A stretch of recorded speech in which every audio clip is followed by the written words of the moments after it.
Hey everybody.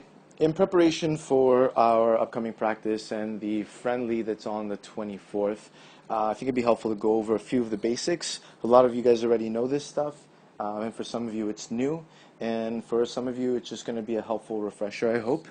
So here on the court, what I'm going to do is I'm going to draw some imaginary lines. So these aren't actually lines on the court, right? But the court essentially is divided up into 6 sections. All right, this is service rotation position 1, 2, 3, 4, 5, and 6.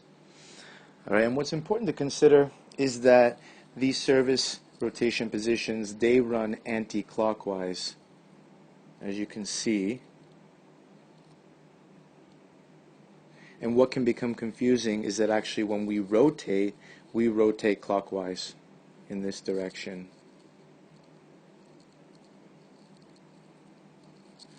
All right, so just keep that in mind, so that if someone says get into position 4, that you're not counting in the wrong direction.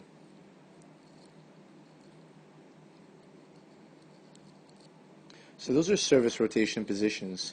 In terms of positioning on the court, we can also call this part, this position, right back, middle back, left front, middle front, right front. We can also call this position middle blocker, this one outside hitter, this one outside hitter. Now we have some freedom to move around the court and to position ourselves differently when we're serving and when we're receiving, but we do have to operate under some rules. So for instance, the left front cannot exceed the middle front until the ball is hit. And the left front cannot exceed the left back, again, until the ball is hit.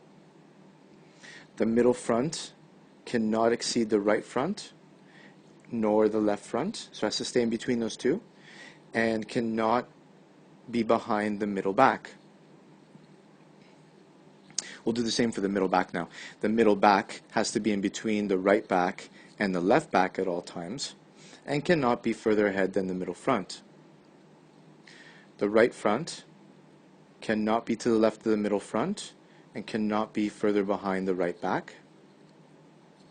The right back cannot be further left than the middle back, and cannot be further ahead than the right front. And finally, the left back cannot be further to the right of the middle back, and cannot be further ahead of the left front. And again, that's only before the ball is made contact with, when we're serving or when we're receiving. But what that means is that we could potentially have a position like this upon service reception. We could have our left back here. We could have our left front here, all the way back here, so long as the left front is not behind the left back and is not to the right of the middle front. All right, we can have our middle back here if we wanted to. And then we could have maybe our right back here. We'll see that our right back here, and we can have our right front here.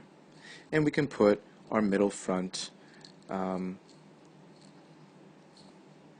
we could put our middle front really anywhere here, so long as it's not beyond the right front, it's not beyond the left front, and it's not further behind the middle back.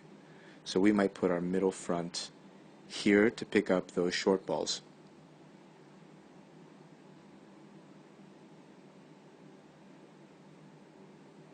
Okay, let's get some people on the court then.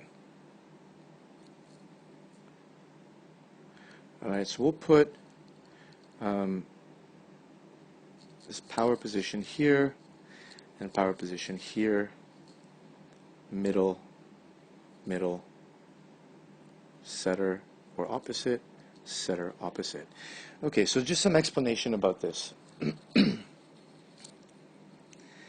This setter is in the right front position, but this is our setter.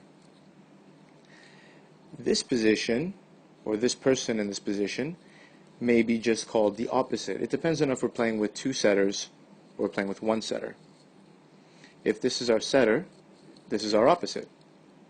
The reason why the position is called opposite is because it's opposite the setter. If we're playing with two setters, which is something we're going to try, we're going to play with two setters, two opposites essentially, depending on where they are on the court. I think what we're going to try is the person in the front row who's setter opposite is going to be the person setting the ball. And then the person who's setter opposite in the back is going to help pass. In the event that the setter cannot get the ball, the idea is that the opposite is going to take that pass and set it for a hit. You can see that middles are always across from each other, all right, before the ball is made contact with. Well, actually, middles are always opposite each other, right? The powers are opposite one another before the ball is made contact with, but then that'll change, right, once we move into our specializations. What we want is, when it's safe to do so, after the ball's made contact with, we want our setters to be here and here. We want our power to be there and this power to be here. And our middles, we will always want them in the middle.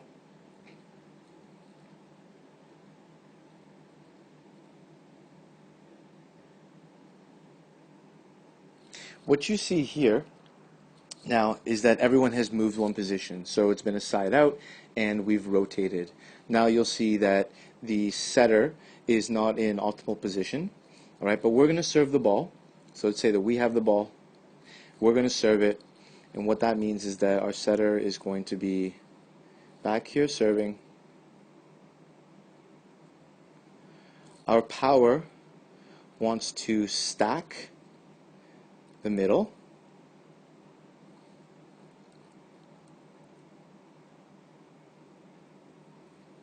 This power,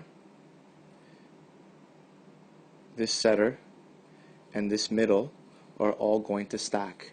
And what ends up happening is, once the ball has been made contact with, the setter comes into setting position.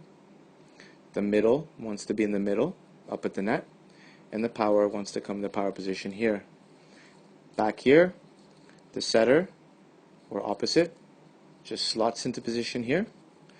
Power goes into this position here, and middle goes into this position here. What that ends up looking like is this.